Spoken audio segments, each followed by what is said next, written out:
겠고 남부 내륙과 제주도는 오후까지 가끔 비가 내리겠습니다. 예상 강우량은 남부 내륙은 5에서 20mm, 제주도는 5mm 미만입니다. 내일은 중부지방은 대체로 맑겠지만 남부지방은 가끔 구름이 많이 끼는 가운데 경남 내륙에는 오후 한때 소나기가 오는 곳이 있겠습니다. 바다 물결은 전 해상에서 0.5에서 2m로 비교적 낮게 이르겠습니다. KBS 1라디오 4시 경제뉴스 아나운서 박노원이었습니다. 4시 10분입니다. KBS.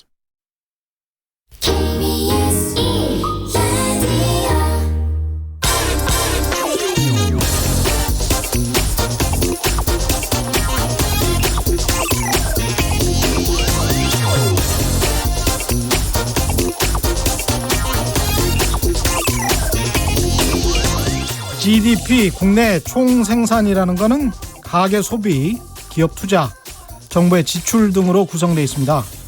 그동안 빚내서 집 사버린 가계는 빚 갚기에 여념이 없습니다. 가계부채가 1,600조 원에 육박합니다.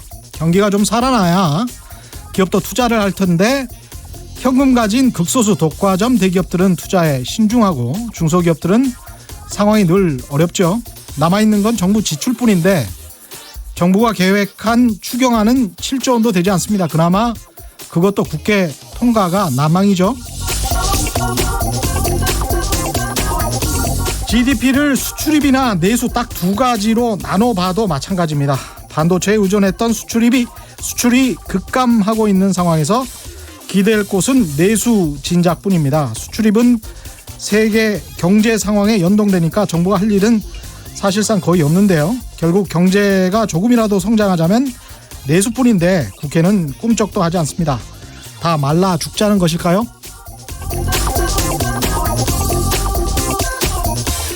이번 달 1일부터 10일까지 수출도 16.6% 감소했다는 뉴스가 오늘 나왔습니다. 반도체는 30.8% 감소했다는군요. 잘못하면 최악의 상황을 가정하자면 2분기도 마이너스 경제 성장률을 기록할 수도 있다고 봐야겠습니다. 그렇게 된다면 정말 리세션, 경기 침체 국면이라는 거죠. 혹시 설마 이 소식이 반가운 분들, 정치적으로는 이득이다 라고 속으로 환호하는 분들은 없겠죠? 안녕하십니까. 세상에 이익이 되는 방송 최경영의 경제쇼 출발합니다. 오늘의 돌발 경제 퀴즈입니다. 미중 무역 전쟁이 가열되는 가운데 오는 6월 말에 일본 오사카에서 열리는 G20 정상회의에 이목이 집중되고 있습니다. 트럼프 미국 대통령이 이번 G20 정상회담에서 시진핑 주석과 만나 무역 협상에 대해 논의하겠다며 사실상 협상의 마지노선으로 설정하고 있는데요. 미중 무역 분쟁 어떻게 될지 관심이 주목됩니다. 오늘의 퀴즈요. G20 정상회의에서 G는 무엇의 약자일까요? 정답을 아시는 분은 짧은 문자 50원, 긴 문자 100원에 정보 이용료가 부과되는 샵 9730번으로 문자 보내주시기 바랍니다. 콩과 마이크는 무료고요. 정답 보내주신 분들 가운데 5분 선정해서 주방용품 세트 보내드리겠습니다.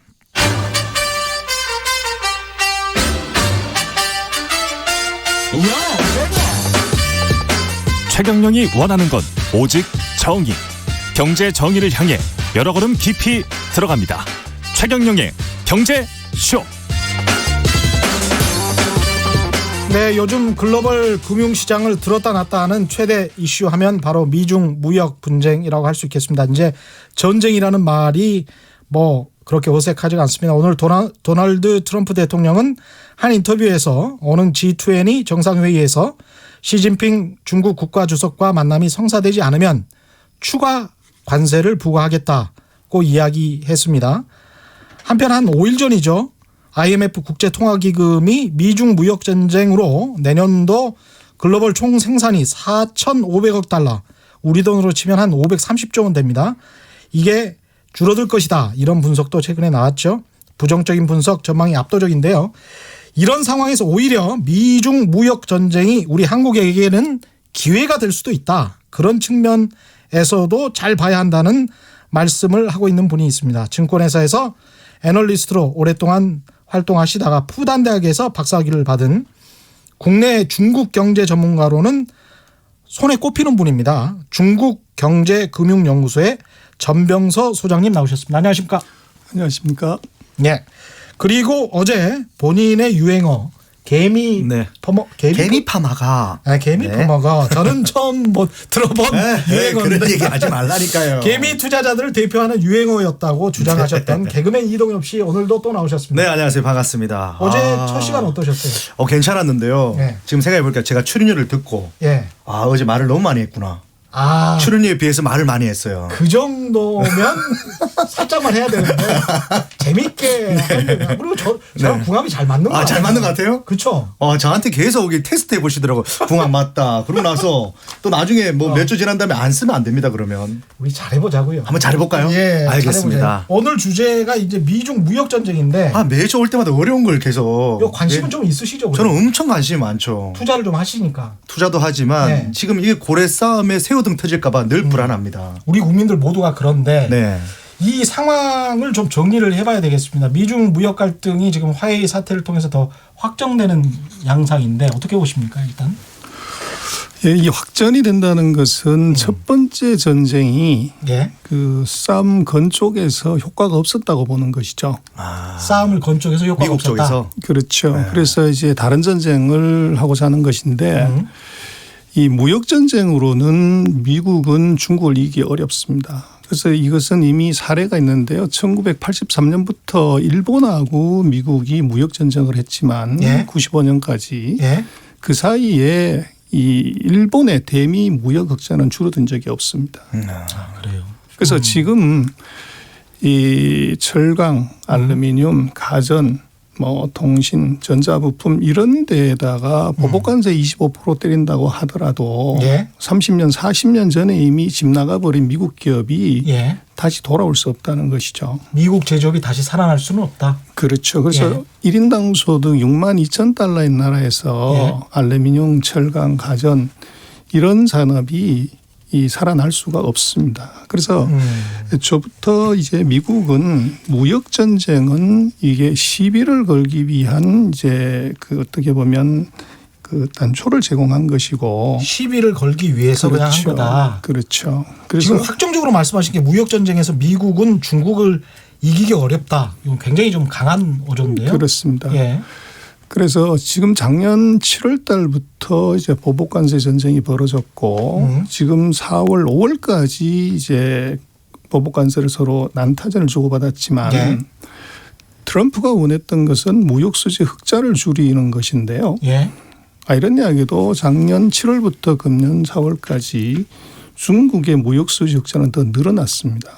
그리고 2018년에 중국의 무역 흑자는 사상 최대로 대미 흑자는 늘어났다는 것이죠. 예. 그래서 이게 무역 전쟁으로서는 이게 이기기 어렵고 미국의 목표를 달성할 수가 없다. 그렇죠. 그래서 무역 수지의 애초부터 적자를 줄이는 것. 그렇습니다. 애초부터 미국은 무역 전쟁을 하려고 했던 게 아닙니다. 그래서 싸움을 우리는 자꾸 이제 무역 전쟁 그러지만 싸움을 할 때 보면 그 장수가 누군지를 보면 그 전쟁의 성격을 정확히 알 수 있습니다. 예. 근데 미국이 작년 4월 달부터 전쟁을 시작하면서 협상단의 대표로 누구를 보냈냐면 이 만약에 이것이 무역 전쟁이었다면 통상부 장관인 윌버로스 상무장관이 대표단의 단장에 써야 될 겁니다. 그러네요. 그런데 거기에 대표단의 단장으로 누가 왔냐면 문우신이라는 사람이 대표단의 단장으로 옵니다. 이분은 직책이 뭔가요? 재무부 장관이죠. 재무부 장관. 그렇습니다. 그래서 미국이 트럼프가 보는 이번 전쟁은 이것은 금융전쟁이라고 본 것이죠. 금융전쟁이다. 그렇습니다. 아, 그렇군요. 근데 소장님 재밌다. 이해가 쏙쏙 되긴 되는데 좀 밝게 좀 해주시면 안 되겠습니까? 이 사안이 조금 무거운 건 알겠지만 이 듣는 사람도 무거워서는 안 되거든요. 이게 조금 밝게 좀 기분 좋게 뭐 기분 나쁜 일 있으면 밖에서 풀고 들어오셨어야죠. 우리한테까지 그 전가시킵니까 저희한테. 찹찹해주잖아요. 안 그래도 찹찹한데 조금만 더 목소리 톤을 높여주십시오. 제가 그거 하라고 요 앉아 있는 겁니다. 제가 목소리 잡으라고 제가. 원래 전 소장님 톤이 약간 그러세요. 그런데 협상단 대표로 재무부 장관이 와서 사실상 이거는 금융전쟁을 시사하는 것이다. 그래서 미국은 금융전쟁을 통해서 얻으려고 하는 거는 그러면 진짜 목적은 뭡니까? 그래서 그 사이에 중국이 털어간 달러를 내놓으라는 것이죠. 그래서 무역으로 시비 걸고 기술로 목을 조르고 금융위에서 이 돈을 환수해 가는 것 이것이 미국의 전략이라고 봐야 됩니다. 그러면 그거 다시 한 번만 말씀해 주세요. 뭐라고요? 무역으로 시비를 거는 것이죠. 무역으로 시비를 무역 걸어서. 수지 흑자가 많이 났다고 얘기를 예. 하고 예. 그다음번에 기술로서 기술로서 이게 목을 조르는 것이죠. 기술로는 어떻게 목을 조을 수 있습니까? 그래서 이번에 기술- 화해 갔죠. 그렇죠. 화해처럼. 기술적. 네. 그래서 그렇게 되면 상대가 어쩔 수 없이 그 사이 벌어간 돈을 예. 내놓겠다. 예. 이제 못 내놓으면 우리가 다른 방법을 통해서 가져갈 수 있다고 이제 얘기를 할 수가 있는데 1950년 이후로 보면요. 미국이 무기로 하는 전쟁이나 이 상품으로 하는 전쟁에서는 제대로 이긴 전쟁이 없습니다. 네. 아. 베트남 전쟁, 그렇죠. 한국 전쟁, 네. 뭐 중동 전쟁. 근데 미국이 단 한 번도 진 적이 없는 전쟁이 있어요. 금융 전쟁에서는 미국은 단 한 번도 져본 적이 없습니다. 수많은 외환위기, 금융위기 여기에서도 최종 승자는 항상 미국이었고 미국 기업들이 미국 금융기관들이 떼돈을 벌어갔죠. 기축통화니까. 그렇습니다. 2008년도에도 한번 터졌는데 미국 달러가 떨어질 줄 알았는데 다 미국 달러만 살아서 그렇습니다. 더 올랐잖아요. 98년 아시아 위기, 유럽 위기, 네. 남미 위기 또 2009년의 글로벌 위기도 다 이제 미국이 결국은 최종 승자였던 그럼 것이죠. 중국이 지금 그 사실을 모릅니까? 알 것 같은데 왜 이렇게 덤벼드는 겁니까? 덤벼든다기보다는 이게 상대가 싸움을 걸었기 때문에 네. 거기에 대응하는 거죠. 그래서 자세히 보시면 이번 미중 전쟁에서 중국이 먼저 우리가 이렇게 하겠다는 게 없어요. 네. 먼저 500억 불 때리니까 우리도 때린다. 2천억 불 때리니까 우리도 얼마를 때린다. 이런 걸 제재하니까 우리도 제재한다. 이런 다 이제 종속적인 상태로 이것을 이제 맞대응을 하는 것이지 선수를 쳐서 이것을 그러네요. 선제 제압한 것이 없다는 거죠. 수순이 미국이 조치를 취하면 여기에 그렇습니다. 관해서 대응만 하는 상황이다. 그래서 지금 말씀하신 것 중에 참 인상적인 게 무역 전쟁에서 미국은 중국을 이기기 어렵다. 네. 미국은 무역으로 시비를 걸어서 기술로서 목을 재고 금융으로 털어간다. 야, 이게 정확히 어떻게 보면 역사적이고 시대적인 어떤 통찰인 것 같기도 한데요. 이런 상황에서 그러면 기술로서 목을 조른다라는 이런 측면에서 지금 화해를 압박하는 건가요? 그렇습니다. 음. 그래서 이번에 이제 하웨이를 왜 집어서 이제 했냐고 그러면 하웨이는 중국의 민간 기업입니다. 예. 근데 하웨이의 CFO인 몽환조우라는 사람을 캐나다에서 구금을 했어요. 네. 그래서 민간 기업의 CFO가 뭐 이 불법 행위로 다른 나라에서 구속됐다고 하면 그건 그 기업의 문제인데 재미난 것은 그날 중국 주가가 다 폭락을 했습니다. 그리고 그날 외교부 대변인이 성명을 발표를 해요. 캐나다가 불법 구금하면 안 된다. 네. 인권에 관한 문제다. 뭐 이런 얘기를 하는데 민간 기업의 CFO 하나를 구속당했는데 그걸 외교부가 얘기할 사안은 아니라는 거죠. 그렇다면 네. 이건 무슨 이야기냐면 화웨이라는 개인 회사의 의미가 아니다. 그리고 지금 이제 하웨이를 딱 집어서 얘기를 한 것은 네. 이제 세 가지를 보여준 건데요. 네. 첫 번째는 이 중국의 기업들의 생태계를 어떻게 이게 붕괴시키는가를 미국이 보여주고 싶은 겁니다. 아. 그래서 하웨이 플러스에서 자회사 68개를 제재한 거죠. 1위로 부품이나 첨단 기술을 팔지 말고 주지도 말라는 겁니다. 예. 그렇게 어떤 기업의 자회사들이 이것이 완전히 올수도되면 생태계가 파괴되는 거죠. 예. 그래서 첫 번째는 중국 기업의 생태계하고 공급망을 어떻게 붕괴시키는가를 시범으로 보여준 거고 예. 두 번째로는 이번에 하웨이 사건의 핵심은 보면 이란하고 하웨이가 미국이 거래하지 말라고 한 세컨더리 보이콧을 위반했다는 것이죠. 예. 그래서 다른 국가들이나 이제 미국이 제재 대상으로 올린 나라하고 제재를 하게 되면 예. 이런 이제 세컨더리 보이콧 위반에 대해서 어떤 형태로 벌을 주는가를 이번에 확실하게 보여준 겁니다. 이것도 역시 본보기. 그렇습니다. 예. 그리고 세 번째로 중요한 게 이게 핵심인데요. 왜 하웨이냐 하필이면 예. 그것의 답은 중국의 5G 건설 네. 5세대 통신 건설을 원초적으로 막겠다. 그리고 이걸 조금 더 길게 보면 왜 기술로 목을 지는데 하웨이를 갖고 갔냐 그러면 이 4차 산업혁명이 되려고 하면 가장 기본적인 게 고속도로가 있어야 됩니다. 정보 고속도로가 바로 5G라고 볼 수 있는데 그렇죠. 5G 통신망의 이 전 세계적으로 지금 기술력이나 어떻게 보면 수준이 가장 높은 것이 하웨이입니다. 그래서 그래요? 하웨이를 제재를 시켰을 경우에 중국의 5G 고속도로를 못 만드는 거죠. 우리보다 수준이 높습니까? 그렇습니다. 아 그래요? 그래서 특허 수준이나 표준 수준에서 세계 1등이 하웨이입니다. 아 그렇군요. 그런데 미국이 기술력으로는 전 세계 1위라고 저는 알고 있었는데 어떻게 5G에는 그렇게 투자를 많이 안 했을까요? 그래서 우리도 생각을 해보시면 디지털 이제 셀룰러폰에서 미국을 제끼고 한국 우리 삼성이 세계 1등이었습니다. 네. 그래서 그 미국이 모든 부분에서 다 1등하는 것은 아니고 네. 특히 이제 그 핸드폰이라든지 특히나 지금 5G, 4G 이쪽에서는 아시아가 월등히 셉니다. 예. 그래서 한국하고 그 특히 5G 같은 경우는 중국은 정부가 정책적으로 지원을 했기 때문에 전 세계 5G의 그 특허 수 예. 또 5G 표준을 하는데 누가 많은 기여를 했냐면 거기 1위가 전부 하웨이입니다. 아 그렇군요. 그래서 미국이 5G에서 지각을 했기 때문에 이 하웨이에 대해서 그렇게 더 이제 강력하게 제재하고 또 봉쇄하는 것이죠. 미국이 느끼는 위기감이 대단했겠습니다. 그런 상황이면. 그렇죠. 그래서 트럼프 대통령이 뭐 좀처럼 첨단 산업이라든지 트럼프 대통령 취임식하고 나서 지금까지 미국은 IT의 나라고 정보통신의 나라고 금융의 나라였는데 네. 트럼프 정책 중에서 ICT에 관련되는 정책은 나온 적이 없어요. 예. 금융에 관련되는 정책 나온 적도 오로지 전통 산업이 주종이었는데 그랬었네요. 그러네요. 근데 이번에 보면 트럼프 대통령이 처음으로 5G 산업에서는 우리가 세계 1등 해야 된다. 이건 다른 나라한테 절대 양보할 수 없고 우리가 가장 강력하게 가야 된다는 얘기를 한 거죠. 그게 어떻게 보면 5G에서 중국 그리고 여타 국가들의 이제 추격 또는 추월에 대해서 네. 경각심을 이미 주려고 한 것이죠. 5G가 인공지능을 그 완성시키기 위해서는 꼭 필요한 그 기술 아니겠습니까? 자율주행 자동차부터 시작해서 5G가.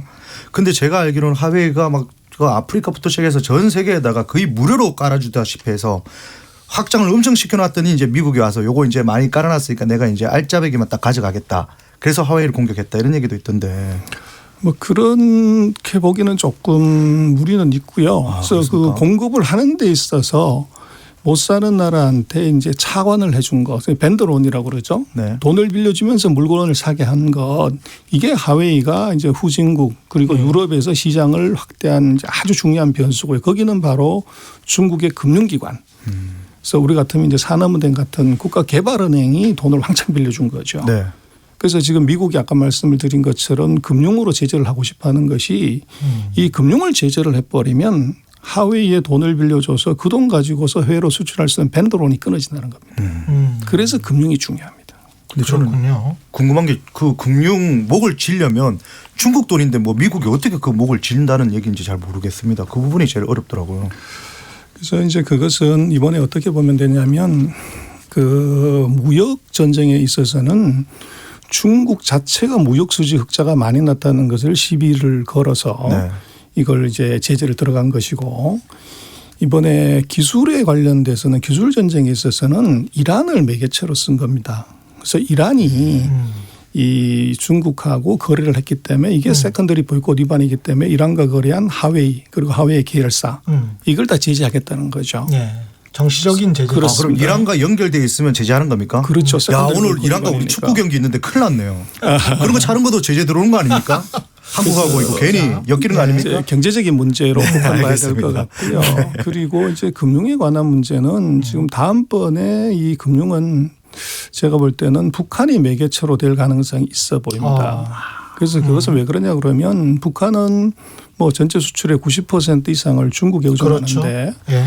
중국은 그런 수입한 제품에 대한 대금을 어떻게 지급을 했겠냐. 다 현금으로 주지 않았다고 하면 은행 계좌를 통했을 가능성이 있고 예. 그랬을 때 그 은행 계좌가 북한하고 거래돼 있다고 하면 북한은 세컨더리 보이콧에 해당되는 국가이기 때문에 그러네요. 그렇게 되면 그 은행을 지금 하웨이하고 똑같은 조건으로 제재할 수가 있는 것이죠. 중국의 민간은행을. 그렇죠. 예. 그래서 중국의 빅4 은행 4대 은행 중에서 하나를 제재를 하게 되면 그 이펙트는 하웨이하고는 비교가 안 될 정도로 커집니다. 특히 우리 경제에는 굉장히 큰 타격을 줄 수도 있겠습니다. 특히 남북 관계에 있어서는 아주 안 좋은 영향을. 그래서 뭐 줄 수도 그것은 또 이제 있겠습니다. 다른 측면이고요. 예. 그건 여러 가지 영향력이 있을 수 있기 때문에 그래서 일단은 그럴 수 있는 가능성이 있다는 것이죠. 그래서 지금 미국도 그렇고 중국도 그렇고 금융에 관한 부분은 서로가 언급을 그렇게 하지 않습니다. 그래서 그것은 뭐 누구나 다 마찬가지지만 비장의 카드는 함부로 쓰지 않는 것이죠. 그래서 미국도 지금까지 금융에 어떻게 하겠다는 얘기를 꺼낸 적이 없어요. 그런데 이번에 6월 8일 9일에 세무장관 회담에서 문우신이 처음으로 얘기를 합니다. 환율에 관한 언급을 해요. 그래서 7차 회담에 중국하고 미국이 11차례 이제 회담을 했는데 7차례 회담 때 정식 의제로 환율을 올려놓기는 했어요. 금융에 관한 얘기를. 근데 그것을 구체적으로 어떻게 하겠다는 얘기는 언급이 없었습니다. 근데 이번에 이제 이 문우신 재무부 장관이 중국이 의도적으로 환율을 이것을 절하하는 것을 방관하고 있다. 이렇게 얘기를 하는 거죠. 그래서 이 얘기는 무슨 얘기냐면 무역전쟁, 기술전쟁까지 하웨이 제재까지 들어왔고 이제는 그 전선을 금융까지 넓히겠다고 하는 것을 이번에 시사를 한 거죠. 금융으로 돈을 턴다라는 게 결국은 과거에 85년 일본과의 플라자 합의 때처럼 엔화를 절상시킨 것처럼 위안화를 절상시켜서 무역 수지 흑자 본 것을 다 털어내겠다. 그만큼 다시 미국으로 되돌리게 하겠다. 뭐 이런 전략이라는 말씀이신 거네요. 야, 그러면 어제 우리가 공부했듯이 금리를 미국이 낮추는 이유가 중국 그 엔화란다. 위안화를 엄청 높이기 위해서 일한다고 봐도 됩니까? 이제 뭐 그런 그 요인도 있다고 보는데요. 그래서 그것을 그렇게만 볼 수 없고 미국 자체 경기가 이제 피크가 타고 내려가기 때문에 경기 완충을 위해서 이제 금리를 내리는 것인데 지금 그 중국의 환율을 절상을 시키려면 좋은 방법은 과거 프라자 합의 같은 그런 걸 거치지 않더라도 지금 이제 환율의 시스템이 이것이 달러가 이게 절하가 되면 금리를 낮추면 환율은 이게 절하가 되게 됐고 그래서 그렇죠. 미국이 절하가 되면 상대 국가들에게는 자동으로 절상이 되는 메커니즘입니다. 그래서 달러가 절하가 되면 위안화는 이론상으로는 그것이 위안화 절상이 돼야 됩니다. 올라간다는 그렇죠. 얘기죠. 그렇죠. 그런 메커니즘으로 가야 되는데 거기에 변수가 있습니다. 무슨 변수냐고 그러면 중국은 그 환율 시스템 자체가 이것이 표면상으로는 시장에서 결정되는 것처럼 보이지만 그것이 중국 정부가 언제든지 들어가서 조작할 수 있는 이 복수통화 바스켓 제도라는 것을 갖고 있어요. 그래서 복수통화 바스켓 제도는 중국하고 많이 거래하는 국가들의 통화를 같이 섞어서 그 비중을 내 가지고 환율을 결정하는 것인데 거기에 복수통화의 비중을 어떻게 맞추냐는 것이 비밀입니다. 안 가르쳐 준다는 거죠. 비중은 자의적이다. 그렇죠. 그래서 미국 통화를 많이 집어넣으면 자동으로 위안화는 절상이 될 수밖에 없는데 거꾸로 의도적으로 미국을 한 10% 줄여버리고 절하되는 통화 90%를 집어넣어버리면 위안화는 거꾸로 반대로 절하가 되는 것이죠. 그래서 이것이 중국 정부가 이것은 국가 비밀이기 때문에 이 가중치를 공개하지 않습니다. 물론 모든 복수통화 바스켓 제도를 채택한 나라들이 가중치를 공개하지 않는데 중국 정부가 관여할 수 있는 여지가 굉장히 많다는 것이죠. 그럴 수밖에 없겠네요. 그렇습니다. 아 근데 전병섭 소장님 좀 말이 너무 어렵습니다. 제 수준에서는 안 맞거든요. 조금만 쉽게 좀 해 주십시오. 여기 지금 절하 뭐 이렇게 얘기 나오니까 어렵습니다. 처음에 모두의 무역 전쟁은 미국이 중국을 이기기 어렵다라고 말씀을 하셨고 지금 말씀하신 거 보니까 이제 플라자 합의를 할 때는 사실상 미국이 일본의 무릎을 꿇린 거잖아요. 그렇습니다. 너희들 돈 가치를 올려. 그래서 무역 수지 흑자를 줄여. 이렇게 한 거지 않습니까? 근데 이제 그것도 미국이 중국을 대상으로 그렇게 하기는 어렵다. 이렇게 지금 보고 계신 건가요? 그래서 이제 일본이 그 1985년에 프라자 합의를 통해서 그때부터 이제 한 10년 동안 완전히 이 뭐 중요한 산업들이 이제 힘들어지고 어려워지는데 그 두 가지 이유가 있는 거죠. 첫 번째는 환율을 프라자 합의 이후에 3년 동안 53%를 절상을 시킵니다. 우리로 지금 1,200원 환율이 600원 돼버리는 거죠. 와. 그렇게 되면 수출하는 회사들이 뭐 이제 견디기 어렵죠. 그렇죠. 그래서 지금 놓고 보면 예전에 우리가 한국 기업이 일본 전자회사를 이긴다. 소니를 삼성이 이긴다. NEC 도시바 미쯔비시 히다치 같은 이런 걸 이긴다. 우리 상상을 못했어요. 그렇습니다. 그런데 지금은 그런 회사 자체가 없어졌다고요. 그래서 우리가 예를 들어서 1,200원 환율이 600원이 됐다고 하면 수출 기업이 어떨 거냐는 겁니다. 그래서 재미난 것은 바로 지금 전 세계에서 얼마 전까지도 1등하는 자동차 회사가 어느 회사냐 그러면 이론상으로는 뭐 자동차를 발명한 포드 자동차가 1등이든지 미국이든지 아니면 뭐 사장님들이 다 좋아하시는 BMW나 벤츠는 독일 차야 되는데 세계에서 1등하는 자동차 회사는 일본입니까? 토요타죠. 토요타였습니다. 예. 어떻게 이게 토요타가 세계 1등이냐는 거죠. 바로 환율이 예를 들어서 우리처럼 1,200원에서 600원 됐음에도 불구하고 네. 거기서 원가 절감해서 살아남은 기업이기 때문에 그렇다는 거죠. 그렇습니다. 그런데 지금 이제 중국 같은 경우는 약간 다르게 봐야 되는 것이 왜 그러면 일본은 바보가 아닌데 환율이 50% 절상되는 것을 그걸 사인을 했냐는 거예요. 이게 이제 핵심인데 이것은 뭐냐 그러면 중요한 것은 일본은 국방을 예.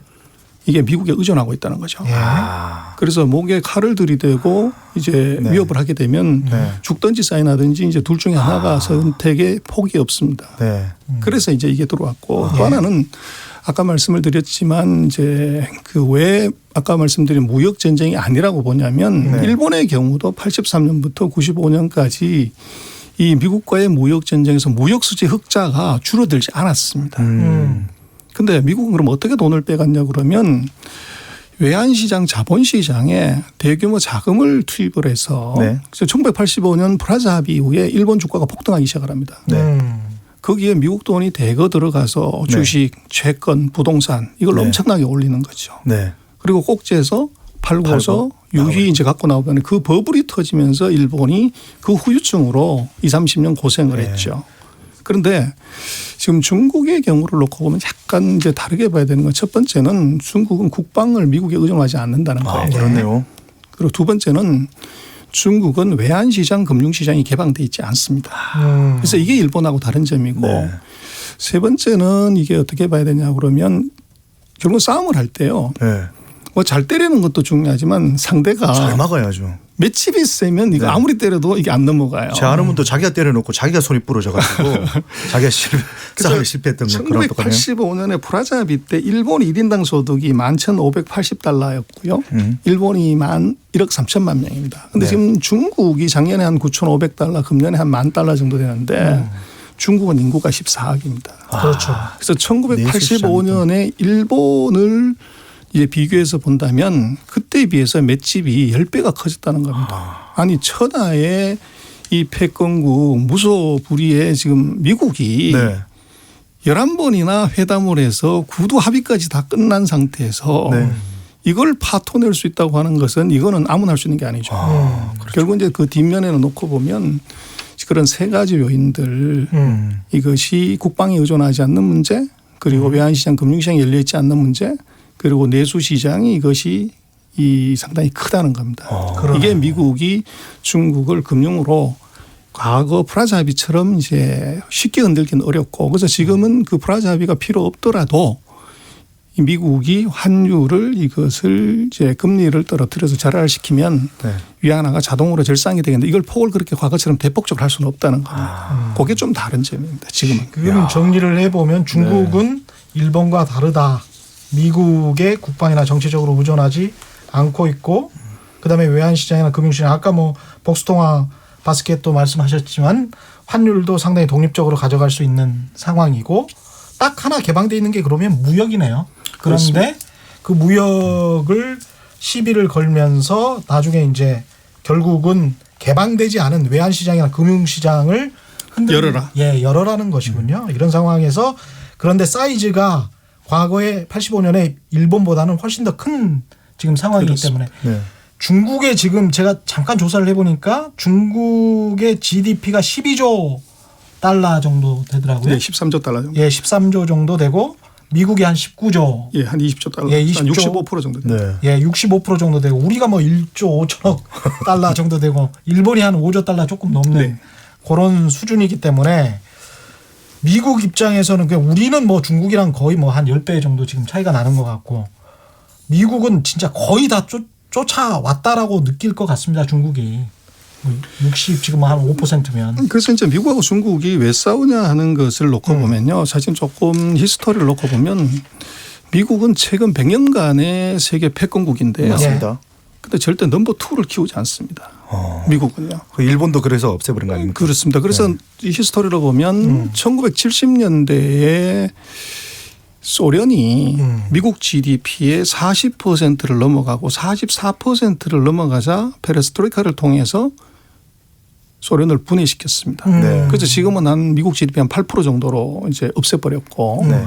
1984년에 일본이 미국 GDP의 38%를 딱 넘어가자 예. 40% 넘어갈 때 그때 바로 프라자 합의를 통해서 일본을 30년 동안 바보 만들었습니다. 네. 근데 이건 65% 올라올 때 동안 못 막는 거 아니에요? 2010년에 재미난 게 말씀하신 것처럼 2010년에 중국이 41%를 넘어갔는데 가만 내버려 뒀어요. 그리고 가만 내버려 뒀다가 2018년에 와가지고 지금 트럼프가 난리를 치는 거죠. 왜 그랬냐. 그래서 결국은 지각을 하게 되면 마음이 급해져요. 그래서 2009년에 미국에서 무슨 일이 있었냐 그러면 글로벌 금융위기가 터졌습니다. 네, 맞아요. 그래서 우리도 예를 들면 고성에 산불이 났는데 네. 온 산이 다 타고 온 동네가 다 타고 했는데 옆집 이거 때려줄 여유가 없었던 거죠. 그 불 끄는데 10년 걸렸다는 거예요. 2009년부터 2018년까지. 불 다 끄고 나서 봤더니 원래 40% 선에서 항상 죽여 없앴던 넘버 2가 네. 65%까지 올라온 거예요. 아이고. 그래서 이거를 때려 눕히려고 하다가 보니까 네. 무리수도 쓰게 되고 큰 소리를 낼 수밖에 없고 네. 더 가속적으로 압력을 넣을 수밖에 없는 상황이 네. 최근 이제 1년 사이에 벌어진 거죠. 아, 이거 재밌다. 이건 진짜 귀에 쏙쏙 들어옵니다. 예. 미중 무역 전쟁 앞으로 어떻게 될 것이고 특히 우리 경제 한국 기업들에 어떤 영향을 미칠지 앞으로 계속 알아보고요. 오늘의 경제 퀴즈 한 번 더 보내드리겠습니다. 미중 무역 전쟁이 가열되는 가운데 오는 6월 말에 일본 오사카에서 열리는 G20 정상회의에 이목이 집중되고 있죠. 트럼프 미 대통령이 이번 G20 정상회의에서 시진핑 주석과 만나서 무역 분쟁 어떻게 해결할지 정말 이게 풀릴지 안 풀릴지 관심이 주목되고 있습니다. 오늘의 퀴즈입니다. G20 정상회의에서 G는 무엇의 약자일까요? 정답을 아시는 분은 짧은 문자 50원, 긴 문자 100원에 정보 이용료가 부과되는 샵 9730번으로 문자 보내주시기 바랍니다. 콩과 마이크는 무료고요. 정답 보내주신 분들 가운데 5분 선정해서 주방용품 세트 보내드리겠습니다. 관심은 지금 뭐 한 15분 정도 남았는데 네.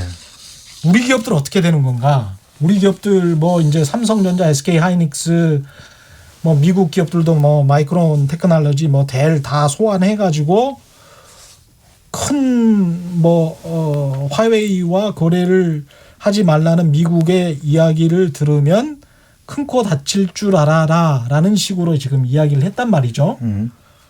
이런 상황에서 우리는 지금 어떤 중립 입장을 노선을 서야 됩니까? 취해야 되는 건지 그냥 숨죽이고 조용히 있어야 되는 건지 이게 그래서 우리가 그 3등을 하거나요. 네. 그 등 이하를 했을 때는 이 대국들이 싸움 붙을 때 항상 편가르기를 합니다. 네네네. 그럴 때 이제 아주 골치 아픈 문제가 생기는데 네.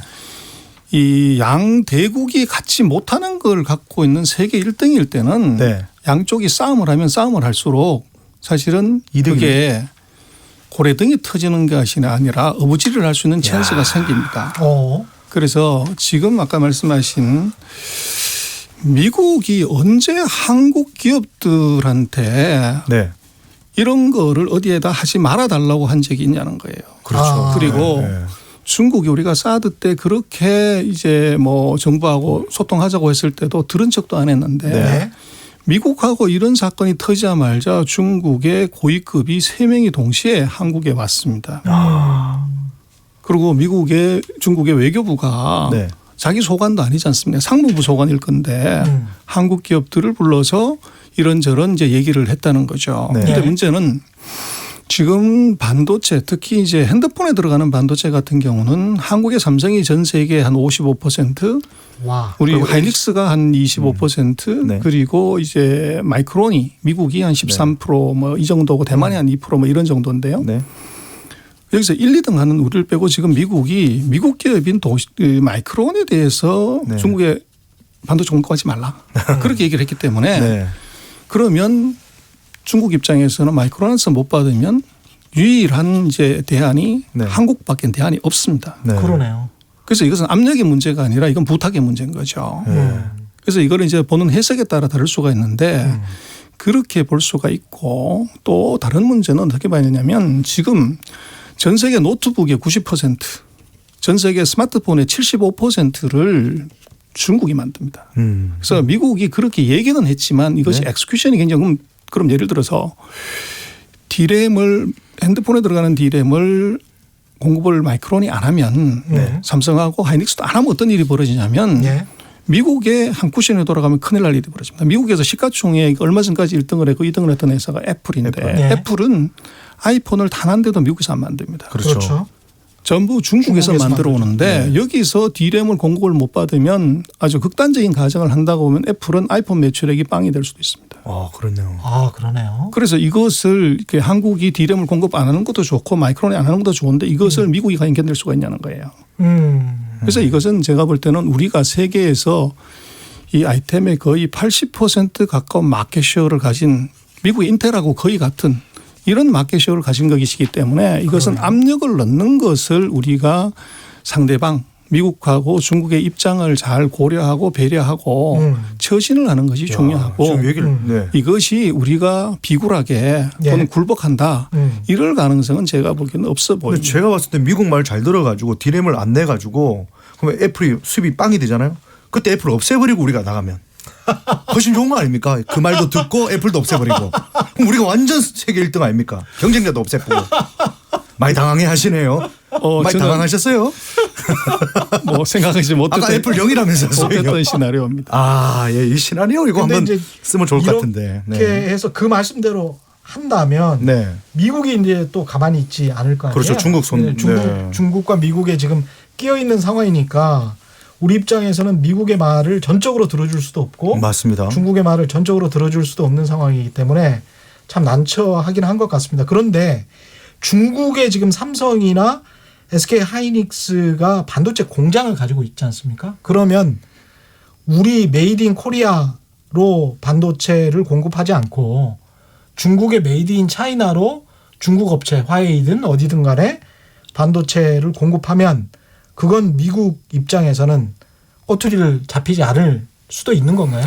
뭐 충분히 그럴 개연성이 있죠. 그래서 중국이 또 미국이 서로가 얘기를 하는 것은 그런 원산지 규정에 따른 공급보다가는 본사 차원에서 또는 정부 차원에서 또는 국가 차원에서 압력 때문에 기업의 어떤 이제 의사결정이 방해받아서 서로가 피해를 볼 것에 대해서 예. 거기서 이제 우려를 하고 그 압력 같은 압력 비슷한 압력을 넣지만 그걸 냉정하게 놓고 보면 한국밖에 대안이 없다고 하면은 이것은 압력이라고 보기 어렵습니다. 오히려 제가 볼 때는 청탁이라고 네. 해석을 할 수도 있다는 거죠. 그래서 예를 들어서 한국에 우리가 80%의 제품을 공급하는데 이걸 우리 공급하지 말라 그러면 좋다고 우리 안 할게. 네.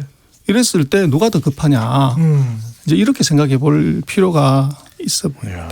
이게 장기적으로 보면 전 소장님 말씀이 맞을 수도 있을 것 네, 같은데 예, 예. 지금 당장 올해만 들어서도 반도체 수출 반도체 단가 하락 때문일 수도 있겠습니다만은 대중 수출이 14% 정도 줄었고요. 거기에 상쇄할 만하게 대미 수출이 뭐 는 것도 아니란 말이죠. 그러면 이 상황이 질질질질 끌리다 보면 우리는 상당히 좀 타격을 입지 않을까 그런 걱정이 그래서 이제 많습니다. 우리가 좀 냉정하게 봐야 되는 것은 가격 경쟁력의 하락이나 점유율의 하락으로 인한 수출 감소하고 예. 이것이 주기적인 경기 사이클이 하강 국면에 들어가서 단가가 떨어져서 수출이 줄어드는 것과는 구별해야 된다는 겁니다. 그럼요. 그래서 지금 우리 반도체 수출이 지금 우리가 30% 줬다 40% 줬을 때 수출 물량이 그렇게 줄었냐 아니면 금액이 줄었냐를 봐야 됩니다. 예. 그래서 반도체는 4년 주기로 항상 경기가 이게 상승 하강을 반복하는 전형적인 사이클 산업입니다.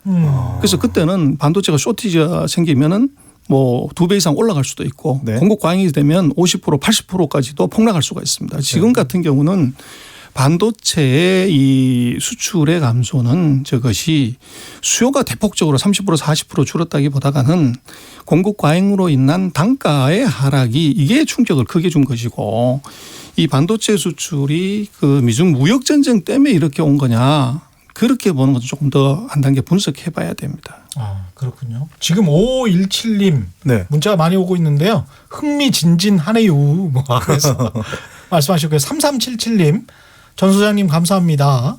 미중 무역 전쟁 실체를 이제 알게 되었습니다. 이렇게 좋은 문자 많이 보고 맞아요. 있습니다. 그리고 이현성님도 이현성님. 예, 말씀하시죠. 저도 이해가 잘 됩니다. 많이 예. 배웁니다. 자주 좀 나와주세요. 예. 이렇게 문자 왔는데 자주 좀 나와주십시오, 소장님. 8572님, 네. 1348님, 2380님, 1957님. 귀에 쏙쏙 들어옵니다. 너무 재미나요. 예. 제가 사실 경제 얘기하면 잘 오랫동안 못 듣고 있거든요. 근데 제가 조용하게 지금 있잖아요. 재밌다는 얘기입니다. 네, 너무 재밌습니다. 지금 이 상황에서 미중 무역 분쟁의 양국, 미국과 중국 모두 꽤 타격이 있을 텐데 계속 이런 상황이 이어질 거라고 보십니까? 아니면 6월 말에 어느 정도 타결이 될 거라고 보십니까? 그래서 이게 빅딜을 이제 하면 좋은데 스몰 딜을 할 수도 있어 보입니다. 그래서 트럼프 같은 경우는 지금 이제 재선 출마를 앞두고 있기 네. 때문에 뭔가 외교에서 성과를 거둬야 됩니다. 미국의 네. 정치 일정. 그렇습니다. 네. 그래서 제가 볼 때는 앞으로 이 미중의 싸움의 폭이나 정도나 강도는 트럼프 지지율로 봐라. 그래서 왜 최근 이제 한두 달 사이에 중국이 저렇게 생각지도 못하는 미국의 뒤통수를 치는 강경함으로 나오고 트럼프 대통령은 왜 저렇게 이 기술에 관해서 또 지금 이제 환율까지 언급하면서 이렇게 강하게 나오냐 하면 초읽기에 몰렸다고 볼 수가 있는 것이죠. 예. 그래서 지금 뭐 꼭히 그 지지율 여론조사를 믿을 건 못 되지만 예. 지금 트럼프의 강력한 이제 라이벌로 부상하고 있는 바이든의 지지율하고 네. 트럼프의 지지율을 보면 바이든의 지지율이 높은 경우가 훨씬 더 많습니다. 맞습니다. 예. 네. 그래서 이게 6대4, 7대3, 8대2로 확실하게 끊어진다 그러면 이 중국 입장에서는 트럼프와 빨리 협상하는 게 좋지만 이것이 트럼프가 비슷하거나 낮다고 하면은 예. 이것은 시간을 끄는 것이 나쁠 게 없다는 거죠. 그래서 제가 볼 때는 중국은 아마 여러 가지 시나리오가 있겠지만 미국의 대선 지지율을 계속적으로 모니터링하면서 전략을 가져갈 가능성이 있어 봅니다. 쉽게 해결이 안 되겠는데요. 트럼프 지지율을 봐라. 네. 미중 무역 분쟁이 어떻게 진행될지는 트럼프 지지율이 낮거나 바이든을 잘 못 쫓아간다면 계속될 것이다 이런 말씀이고 이런 상황에서 우리나라 기업들 단기적으로는 어떻게 보십니까? 장기적으로는 기회가 될 수 있다 이렇게 말씀하셨는데. 그래서 기업이요. 그 경기가 나빠지거나 경기 하강으로 들어가 맨 먼저 하는 것은 뭐냐면 주문을 줄입니다.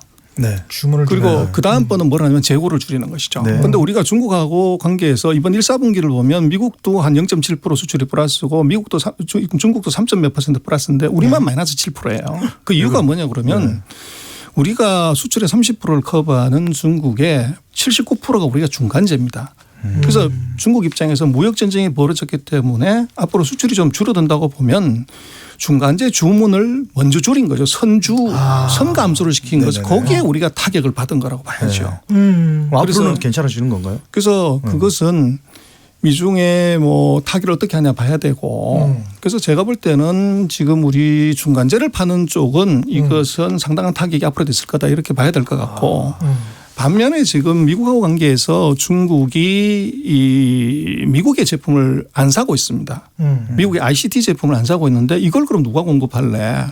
이게 빈 공간이 있다는 거죠. 이걸 이제 누가 먹을 거냐를 한번 생각해 볼 필요가 있고 그리고 지금 중국은 작년부터 수출에 대해서는 작년에 경제 계획을 잡을 때 보면 중국은 수출 목표를 제시하지 않았습니다. 매년 중국은 이제 중요한 경제 지표에 뭐 내수, 소비, 투자, 수출에 목표를 제시하는데 수출에 목표를 제시하지 않았고 환율에 대해서도 언급이 없었어요. 이야. 그 대신 금년 들어서는 내수에다가 올인합니다. 내수를 엄청나게 키우겠다는 거죠. 그런데 거기에 이제 한국이 중국이 내수 키우는데 소비재를 어떻게 파냐. 우리가 지금 중간재를 주로 팔고 있지만 네. 소비재를 어떻게 전환하냐.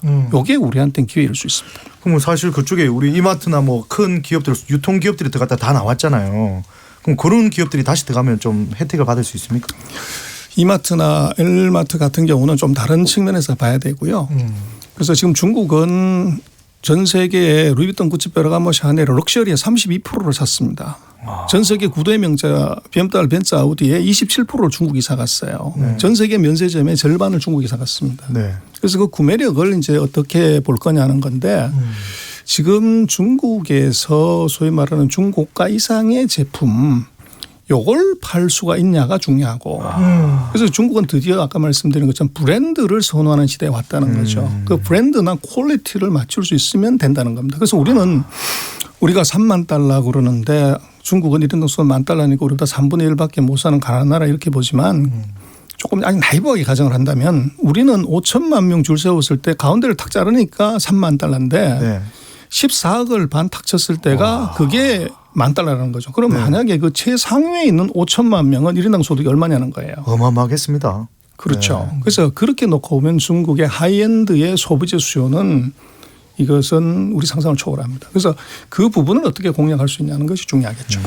예, 위험 요인만 보지 말고 기회 요인도 봐라. ICT, 반도체 쪽 그리고 소비재 쪽은 다시 활력을 찾을 수도 있다라는 말씀으로 듣겠습니다. 지금까지 중국경제금융연구소의 전병서 소장 그리고 개그맨 이동엽 씨와 함께했습니다. 고맙습니다. 네, 짜이찌엔. 예. 네. 안녕히 계십시오. 예. 돌발 경제 퀴즈 정답은 그룹이었고요. 많은 분들이 정답 보내주셨습니다. 당첨자는 인터넷 홈페이지에서 확인하실 수 있고요. 그리고 제작진이 또 직접 연락드리겠습니다. 저는 KBS 최경영 기자였고요. 내일 4시 10분에 다시 찾아뵙겠습니다. 지금까지 세상에 이익이 되는 방송 최경영의 경제쇼였습니다.